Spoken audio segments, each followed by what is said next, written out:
Step one, economic stability. The foundation of growth. The only way to keep taxes, inflation and mortgages low. Because if we learned one thing from recent years, it's that if you lose control of the economy, it's working people who pay the price. Liz Truss lost control of the economy. And in Scotland, everybody with a mortgage is paying the price month by month by month. The average increase, £120 in Scotland per month. People desperately worried about whether they can afford it, what they can't do as a result, even thinking of having to sell their house and downsize. How do you think they feel when Rishi Sunak says, we've turned a corner, everything's fine? How do you think they feel when they see those that advise Liz Truss in the House of Lords swanning around because Rishi Sunak was too weak to block them? They are paying the price. And we visited a food bank, Anna and I, not so long ago. And this was in Glasgow. A real shock. People going to pick up their food because they couldn't afford for themselves to put food on their own table. Shocking in its own right. Shocking particularly when we saw people coming from work, having finished work, to pick up a food parcel. That is the price that they are paying. There's always a cost to chaos and division, and that's why stability is our first step. Step two, we will work with you to help cut NHS waiting times in Scotland. Now, it is impossible to overstate how many people are on waiting lists and the impact it has on them. It's now 1 in 6 in Scotland. I was here last year saying it was 1 in 7. It's now 1 in 6. That means almost everybody watching or listening this is probably either on a waiting list themselves or know someone who is. That's shocking. It's absolutely shocking. And what we can achieve together is 160,000 extra appointments every year here in Scotland. What a difference that would make. And we would pay for it by cracking down on tax avoidance and getting rid of the non-dom tax status. Step three, make work pay with the New Deal for working people. As Angela says, the greatest levelling up of workers' rights in a generation. And what does that mean? 0 hours contracts banned, fire and rehire ended, a genuine living wage. Because I believe that everybody is entitled to dignity and respect at work. That is a bare minimum. But I also know that dignity and respect at work are essential for economic growth. Step three. Step four, Great British Energy, that publicly owned company, owned by the taxpayer, making money for the taxpayer, harnessing clean power. Do you remember what the Tories said 10 years ago? Cut the green crap, stop the investment, stop insulating our house, made us more exposed to what was going on in the world. And as a result, your bills higher. I want to be clear, we're not turning off the taps for oil and gas. That'll be part of the mix for decades to come. But the transition is coming. We can't stick our head in the sand. And as Ed said, renewables are cheaper. There's a massive prize here. Lower bills, security, the next generation of jobs. So clean power is the best opportunity we've had in a generation for the next generation of jobs. Now, other countries are in the race. Look across Europe. Look to America. And Rishi Sunak's in the changing room. I want to be in the race, and I want to win the race. Why not Scotland? I went to Aberdeen, and there's a glimpse of the future there. Because what I saw and talked through with the energy sector there and the workers there was the pipelines they were going to use for carbon capture, the skills they would use for the next generation of jobs. And I asked them, how long would these jobs last for? And they said decades upon decades upon decades. Jobs for the next generation here in Scotland. And Scotland can and Scotland will lead the clean energy revolution. And that's why Great British Energy, which will cut those bills, which will give us that security and those jobs, will be headquarters right here in Scotland.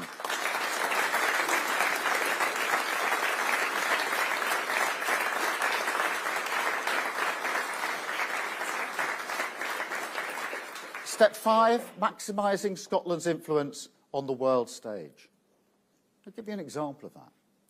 Scotland has the second largest offshore wind capacity in the world.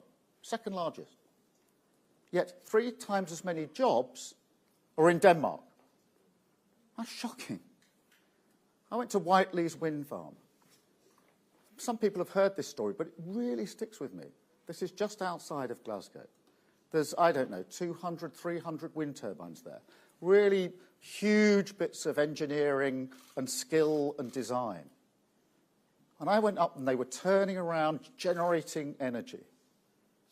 Had 2 problems. One, we didn't have a battery big enough to store the energy, so they were turning them off because of a lack of planning.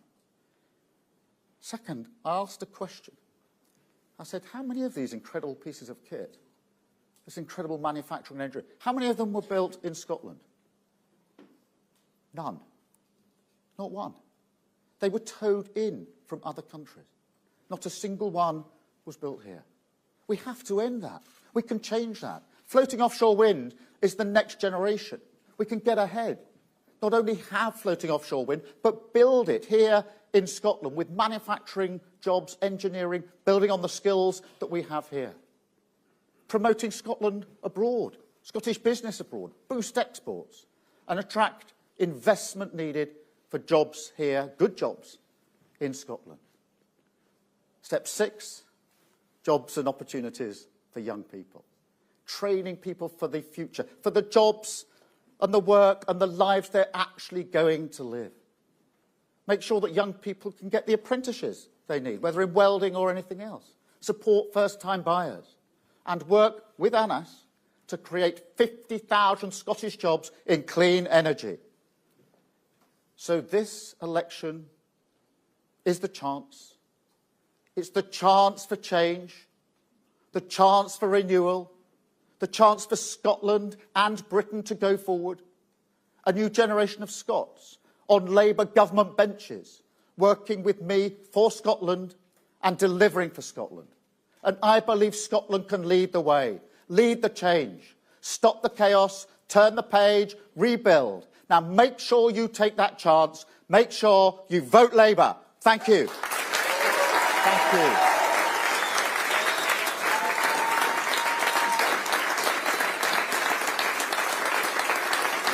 Thank you very much.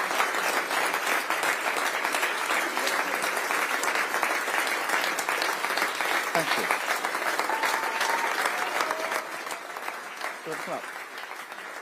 Thank you very much. Fantastic. Give her a wave, another go. Great. Now, we're going to take a number of questions from the media, and I've got a list, I think and I hope, of all those that want to ask questions. So I'm going to start with BBC Scotland and David. David. Thank you, Sir Keir. David Wallace-Lockhart from BBC Scotland. Over the past 48 hours, you've ditched candidates. In recent months, you've ditched policies. How can Scots be confident you won't ditch these first steps when they no longer suit you? Those first steps are fully funded, fully costed, fully set out, and what a game changer they would be. Great British Energy.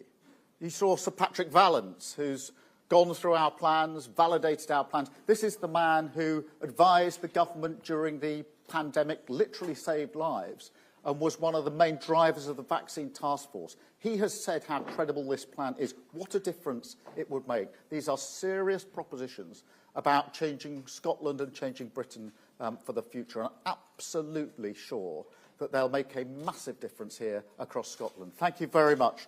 Carl from ITV. Thank you, Sir Keir. Angela Rayner, down here on the front row, says that Diane Abbott should be allowed to stand if she wants to. Anas Sarwar, standing beside you, says he agrees with Angela Rayner. Do you agree with them, or are you sticking to the line that no decision has been taken? Well, no decision has been taken, so that's the factual position. No decision to bar Diane. Obviously, she's got the whip back, and she's been a trailblazer for many years. But the fact remains, no decision has been taken. Thank you, Carl. Tamara from Sky. Tamara Cohen, Sky News. So, Keir, unions that back your party say this energy policy is a ban without a plan because it won't create as many jobs as may end up on the scrap heap. Are you worried it will lose you votes here in Scotland, which is so crucial to a Labour victory? Look, I've been very, very clear when it comes to the transition that we're not turning off the taps. Oil and gas will be part of the mix for many years.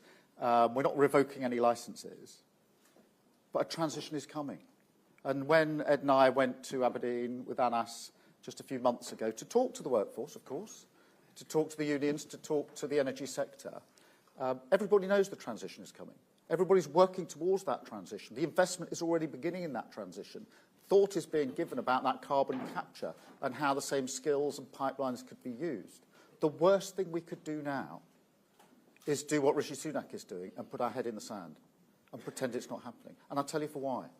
That's what happened when coal was coming to an end. And we are still paying the price in communities across the whole of Scotland and across the whole of the United Kingdom. I'm not prepared to let that ever happen under a future Labour government. This is about the next generation of jobs and the generation after that, because I'm never going to allow a transition to happen which hasn't been planned for. So, yes, we want to make sure we guarantee those jobs. We create even more jobs for the future, and jobs that are lasted, not just 10 years or 20 years, but, decades and decades and decades to come. The worst thing we can do is put our head in the sand, because that is exactly what the Prime Minister is doing. Anna. Can I just add to that? Look, I can understand why workers in the North East who have heard 14 years of promises from the Conservatives that have been broken and 17 years of promises from the SNP that have been broken, being really nervous about what happens next. And that's why it's really crucial that we demonstrate that we understand the transition needs to happen. We're all agreed on that. But we work together in collaboration. And as Keir has said, and I'm saying it directly to people in the oil and gas sector, the renewable sector right now, there will be no turning off the tap. There will be no cliff edge. Oil and gas will play a significant role for decades to come, partly because it's the right thing for us to do. We have to protect jobs. But also, if we are to get the scale of investment that's required, we need the oil and gas giants to be part of that investment as we push them towards that renewable future. That's a joint-up plan that is good for Aberdeen, good for the North East, good for Scotland and good for the UK, and one that UK Labour government will deliver. Thank you. Chris, GB News. Chris Hope, GB News. Sir Keir Starmer, is convicted criminal Donald Trump a man you can do business with if you're Prime Minister in 5 weeks' time? And on your Green announcement today, what if the wind stops blowing? Will the lights turn off? Chris, on the... obviously, first and foremost, we respect the court's decision in relation to the decision in the Trump case. There's sentencing still to go and possible appeals, but we respect the court process. In the end, it is for the American people to decide who they want to elect as their president. And if we're privileged enough to come into government, we will work with whoever is elected President of the United Kingdom. That's what you would expect. We have a special relationship with the US that transcends whoever the President is. But it is an unprecedented situation. There's no doubt about that. And there's a long way yet to go, I think, in relation to what happens next. Thank you, Chris. And on the question of wind, look, it's always going to be a mix of renewables for the future. Solar, offshore wind, nuclear, hydrogen, they're all part of the mix. But the important thing is this: oil and gas is running out. It isn't going to last forever. We can't ignore that. The transition to renewables is where the sector is. If you go to Aberdeen and talk to the sector, they are talking about the investment they need to put in renewables. It's cheaper. It gives us energy security, because oil and gas is sold onto the international market. We don't control the price, and hence, proof of that, if you needed it, was when Ukraine was invaded, our prices went up. If we had control of our prices, that wouldn't have happened. So lower bills, energy security, and the jobs of the future. That's why other countries are in this race. That's why the Americans are in this race.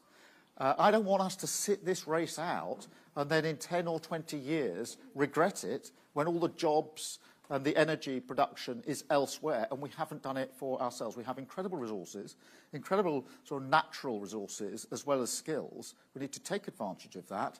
We need to be in the race to win the race. Why not Scotland would be what I would say. Thank you, Chris.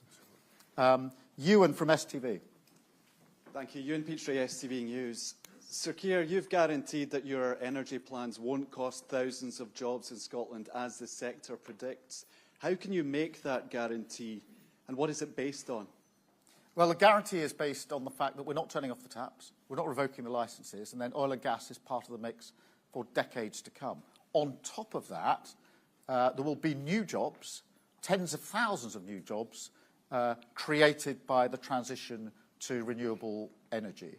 And by locating GB Energy in Scotland, it makes Scotland the centre of that, because I'm very conscious that those jobs need to be in Scotland, in the sectors, using the skills that we already have. And that's why this transition, unlike the transition for coal, will be one where we preserve and build and ensure the jobs are there, not just elsewhere in the United Kingdom, but here in Scotland, using the skills that we already have. We've got probably offshore skills, the like of which the rest of the world hasn't got. We can use those skills in renewables. So I'm very confident that we can not just preserve the jobs that we've got, but also to create the jobs that we need for the future. And by sticking our head in the sand and pretending it's not happening, we are actually doing the worst of worst things for people who work in the energy sector. And in 20 years, they would look back on a government that took no action and say, how on earth did you allow that to happen and leave us in this situation? Anas? I would just add one thing, Ewan, which is I don't accept that that's what the leaders in the industry think. If you can see, there's over 120 business leaders just this week who have backed Labour's economic growth plan. What I do recognise, though, is that much of the investment, as Keir has said, we're competing on a global race here. And so when people are pitching to their international boards to make those investments in Scotland rather than anyone else, they are looking to see what the framework looks like. And right now, Scotland and the UK is weak because of the decisions made by this UK government, Tory government and this SNP government, and therefore investment is going elsewhere. By working in genuine partnership and collaboration and demonstrating that we're going to put skin in the game by having GB Energy, a publicly owned energy generation company that's going to make that public investment, I think we can attract that investment to come to Scotland. And therefore, I don't accept the attack from our opponents who want to throw up big, scary numbers. Remember, they tried to do it back in 1997 when Labour was promising a windfall tax on utilities and was promising to introduce a national minimum wage. The very same political opponents then said it would cost hundreds of thousands of jobs in Scotland and jobs across the UK. What happened instead? Instead, our economy grew faster, more jobs were created, and people were lifted out of poverty. The same will happen again after this election. Don't underestimate the significance of what Sir Patrick Vallance has said today, because this is the man, an expert in his field, who played such a central part in the vaccine rollout and the task force. And he's looked at our plans and validated our plans. And so the sort of attack that they're not thought through, etc., it just falls away when you look at what Patrick Vallance has to say and the reputation that he brings and the experience that he brings in what that vaccine rollout during the pandemic was incredible, was something I think many people thought couldn't be done. He was absolutely central to that. He's now looked at our plans for the energy transition and said, these are going to work. That is incredible validation. Thank you so much. Libby from The Guardian. Hello, Sir Keir. Oh, sorry. Hi there. I just heard the voice. That's okay. We've got Martin Ford KC in The Guardian this morning talking about his concerns that the Labour Party is underestimating how its treatment of Diane Abbott and Faiza Shaheen is impacting voters, warning that it's leaving some black voters feeling they don't have a political home. What's your response to that? I would say we've got fantastic candidates across the country, including many black candidates, leading candidates. I'm very proud of the team that we've put on the pitch. The choice at this election is a very clear choice. There's only going to be one of two outcomes. We're either going to get more of the chaos and division under the Tories, or we're going to turn a page with Labour. And when we started selecting our candidates, I was very clear with the team. I wanted the highest quality candidates on the pitch for the task ahead. In relation to Diane, as I've said before, no decision has been taken to bar her, and she's obviously now got the whip back. Thank you. Dave from the Mirror. Dave. Hi, thank you, Sir Keir. Dave Boat from the Daily Mirror. More than 100 WASPy women are dying each day. What do you plan to do on compensation for those affected by the scandal, and when will you deliver this? Well, the Ombudsman's report came out, I don't know how many months ago now, and the government should have responded, but they haven't done so. Yet again, what they've done, same with the doctors' strikes and all the other problems, they're just unaddressed. They're going to leave them to the other side of the election. So we'll have to pick it up and look at those proposals, but it is shocking that the government hasn't dealt with it. What I'm not going to do is stand here and make promises that I don't think we can afford. So we will look at the Ombudsman's recommendations if we're privileged enough to come into power. The government should have looked at them. It should have responded. It's kicked it into the long grass. There's a long list of challenges that we will pick up if we're privileged to come into power, and this is one of them. Thank you. John from The Times. Hi, John Boothland from The Times. Right across Scotland, 15 health projects have been delayed, health capital projects, which would do a lot to reducing waiting lists and waiting times. In a spirit of cooperation with the Scottish Government, will the Labour Party put in investment early to quicken and stop those delays? Anna, do you want to lead on this, and then I'll come back in on it? Look, you're right, John. There have been mass cuts to capital projects under this SNP government. I feel as if Jackie has jolted you to ask this question as well, Jackie, because Jackie's desperate to get those capital investments back up, and she's right to be. But I think we've also got to look at what the SNP is doing with its own capital investment budget. We're not very far, for example, from Ferguson Marine, where they have taken a ferry project which is now multiplied in terms of the cost, over £250 million wasted of capital investment. That is money that could have been used to build those treatment centres across the country. So, of course, there's a role for a UK Labour government, what it does in other parts of the UK, but actually we have got to better spend that money here in Scotland under this SNP government. And that's why it's an important step for us in terms of putting the NHS central. Obviously, what we've pledged is for the extra appointments in England, 40,000 a week, but that has a knock-on effect for Scotland. That could be translated into 160,000 appointments. I think make a material difference. And Anas is very, very clear. If he were working with us, he would straight away pick that up, those 160,000 appointments. If the SNP are saying they're not going to do that, then I think they've got a lot of questions to answer in relation to health here in Scotland, when under their watch, 1 in 6 people are on the waiting list. That is shocking. 1 in 6 people in Scotland on a waiting list. That has such impact on each and every person on the list, the discomfort, the lack of ability to do what they want to do, sometimes really serious consequences of not being able to be seen quickly enough. And, of course, it has a massive impact on the economy, because if you've got lots of people on a waiting list, your economy is never going to thrive in the way that you want. Thank you. Chris from the Daily Record. Hi, over here, Sir Keir. It's Chris McCall from the Daily Record. There's been much debate in Scotland in recent days about Michael Matheson, the former SNP minister, who was recently suspended by Holyrood, but so far refused to resign as an MSP. Do you think he should resign, and do you think Holyrood should follow Westminster's example and introduce a recall petition that would allow voters to kick out rule-breaking MSPs? I can imagine I know what Keir's answer is to this as well, but let me just say that the way the SNP have tried to downplay this over the last week has been nothing short of shameful. You've had John Swinney play the Boris Johnson and Conservative Party playbook, where they'd rather attack the integrity of Parliament rather than call out the actions of one of their own.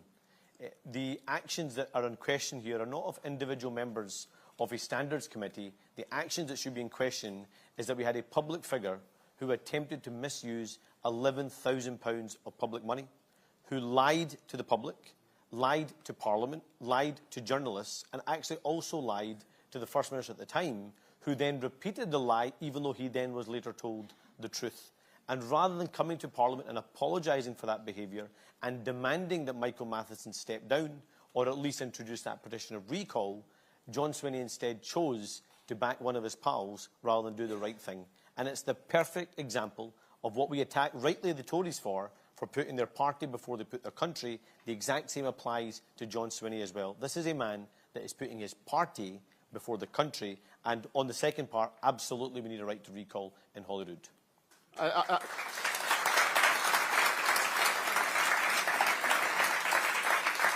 I'd simply add that the parallels with the Tories and the SNP are very striking now.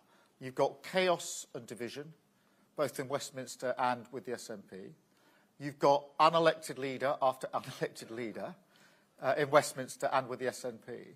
And now on standards in public life, you've got the SNP picking up the Boris Johnson playbook. I mean, that's how striking the examples are. So, of course, as Anas says, there should be a recall petition. It's worked well in our Parliament. And we've had a number of by-elections, which we've very much enjoyed.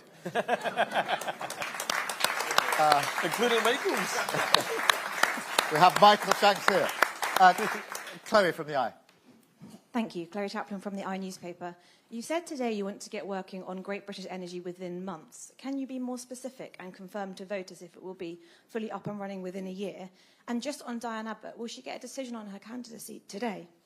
Look, on GB Energy, we can get going on this straight away and set it up.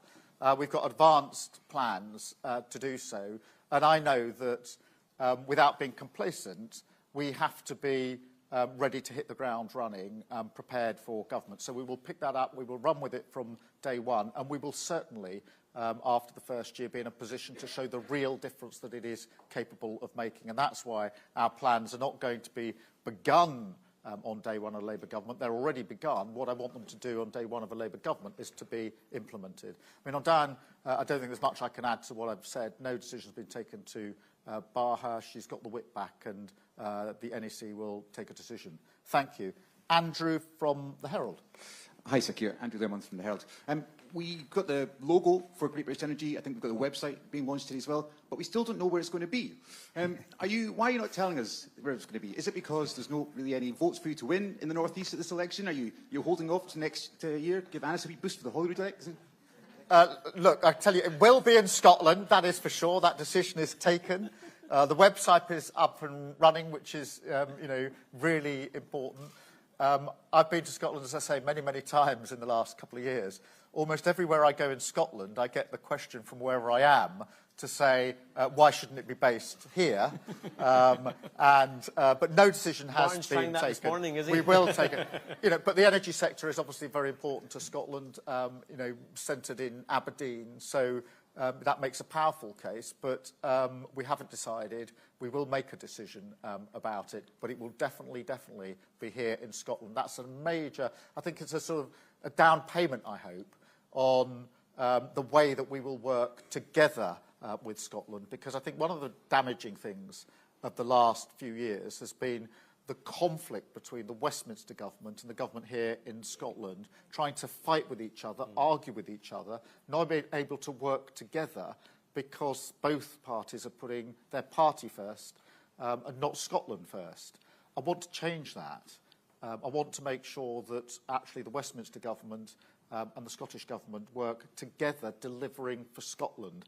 That is why the vote is so important, because at the heart of that, if people vote Labour here in Scotland, we'll have Scottish Labour MPs sitting on the government benches, making sure that we're delivering for Scotland. That's my ambition. I think it's a real game changer for Scotland if we can get that over the line. And that's why I say, if you want change, you have to vote for change.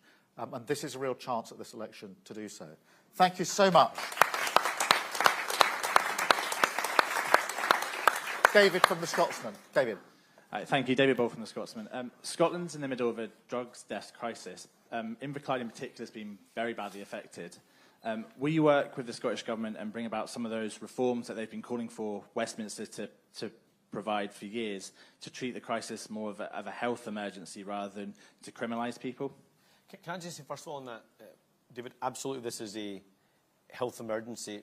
One thing that we cannot escape from is that we have the exact same drugs laws in every part of the UK, but we have 3 times the number of drug deaths here in Scotland.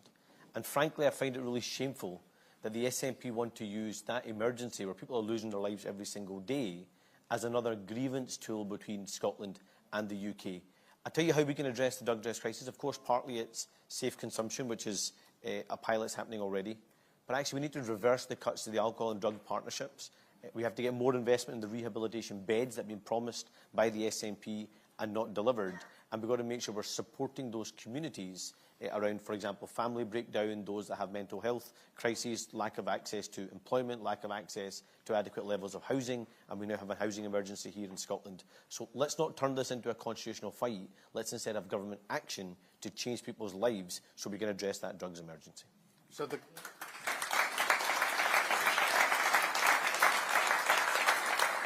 the question for the SNP is not who can you find to blame, what constitutional excuse can you make, but how did this happen on your watch? How did this get so bad on your watch? It's shocking to see the statistics and the human beings that are behind those statistics. How did this happen on their watch? And if they concentrated on that question, we'd all be a lot better off. Thank you so much. Sophia from The Sun. Sophia. Hiya, thank you, Sir Keir. There are some reports this morning suggesting that you flew here on a private jet. Is that true? And just very, very quickly, you worked with Diane Abbott for a long time, very closely on the same team. When did you personally last speak to her? So far as the travel is concerned, yes, we did use a private jet because we needed to get very quickly to Scotland from Wales yesterday, and we have to use the most efficient form of transport in the middle of a very, very busy general election campaign. We offset the carbon. We always do whenever we use transport in the air. So that's the approach we're taking. But it is a practical situation in a busy. We've got 5 weeks to take our argument to the country. I need to get across the country to speak to as many people as possible. And from time to time, we have to do it as efficiently as possible. But yes, we do offset it. In relation to Diane, I think I spoke to her a few weeks ago, maybe a few months ago, in the Commons. Thank you. Matthew from The Economist. Thank you, Sir Keir. Matthew Holhurst from The Economist. There's a poll in Scotsman today that shows that even though Labour's polling is up, still 48% of Scots support independence. Now, can you be clear? Is it your goal and your expectation for that sustained level of support for independence to have fallen after 5 years of a Labour government under the change that you're setting out? Or do you see this as a prospective UK Prime Minister as an immovable fact of Scottish politics that you simply have to navigate? What I would first say is that I do understand the sentiment that leads a number of people to say, after 14 years of being shackled to this Tory government in Westminster, we'd be better off out. I do understand why people are driven to that conclusion after 14 years of chaos, division, going nowhere, not delivering for Scotland. This election has the potential to be a game changer. Because if people want change, if they want a better Scotland, a different relationship across the UK between the four nations, that is part of the change that we can bring about in this election. And I think that's really important because I am able to say that we'll work with people in Scotland. We will deliver for Scotland. We won't be in conflict with Scotland, and we can change. All of us know that we need change in Scotland. We want to embrace that change, bring about that change, and I do think that will have an impact across Scotland. I don't think the constitutional issue is the number one issue or the priority. When you've got an economy that isn't working, when you've got people in low-paid work, insecure work, when you've got 1 in 6 people on the waiting list, I think the priority is to deal with those issues. And we can do that from day one if we are privileged to come into power. And that's why we have chosen these as our first 6 steps. They are important down payments on the change that we want to bring about, but they're also indicators of our priorities. We start with the economy, we work through all of the others. And I think that, as I say, respectfully understanding why some people do feel or have felt up until now that it is simply impossible to work with the Westminster government, that I hope I'm determined to change and start showing so many people in Scotland that a Westminster government can, if it puts its shoulder to the wheel, work with Scotland to deliver for Scotland. I'm determined to do that. Thank you so much.